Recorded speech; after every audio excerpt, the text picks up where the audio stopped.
My name is Rhys Williams, and my wife saves the world. I don't. I'm ordinary. Nothing special. Nothing to see here. Move along. But put the kettle on before you go, won't you? But the thing is, look, I'm used to it. I don't mind. Well, that's not true. But my idea of excitement is going down to the stadium on match day, or ordering in a pizza and they tell you special offer, it's 2 for 1. That's racy. All the alien stuff, oh, it's marvellous. Utterly brilliant. Totally bonkers. Lovely to get involved in. But could I do it for a living? Nah. But the thing with Gwen is, well, how it all started was, well, no, it's not how it started, well, not quite.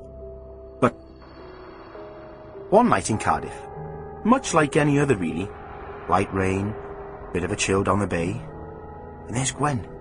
She's running. She looks bloody wonderful when she's running. Dark hair all over the place. Tight jeans. Great arse, my wife, thank you. And she's dead intense. She's beautiful, which makes it all the harder. She reaches the SUV, kind of her company car. Black and important with blue disco lights and the engine running. Gwen scrambles into the passenger seat, shouting as she pulls the door shut. Drive, Ianto! It explodes in 5 minutes! Drive, for God's sake!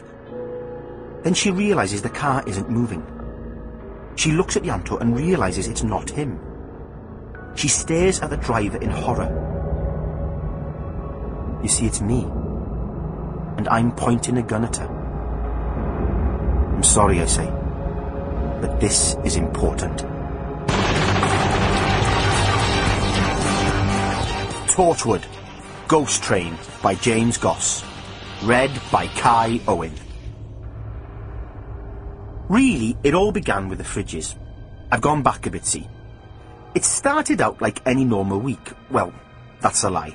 Normal for Gwen, I mean. She'd stagger home in the wee smalls, covered in slime, falling asleep in a kebab.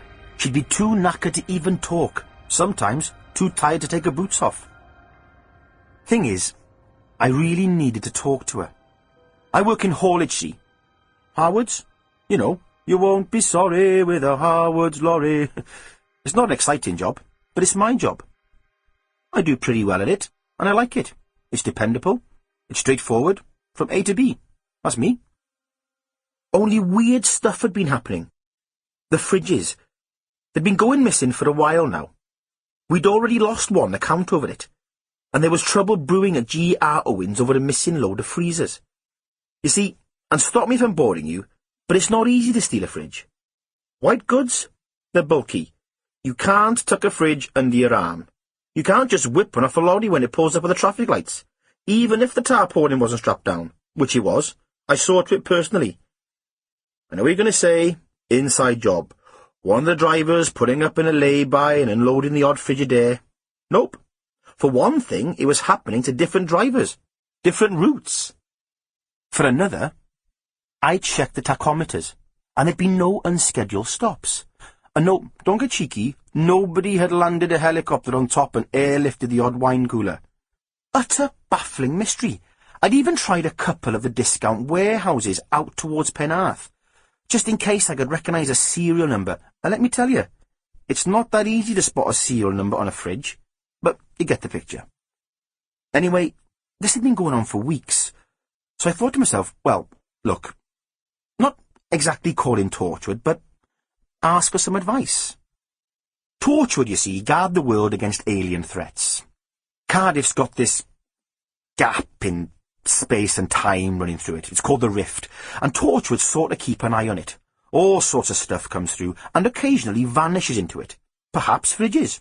So I was wondering, you know, bend the wife's ear, see if she could shed any light. Maybe bend her boss's ear. I put it off for a few days. It just felt awkward trying to bring it up natural-like, and to be honest, that just didn't seem to be the right moment. You know that feeling when your wife comes... Sample complete. Ready to continue?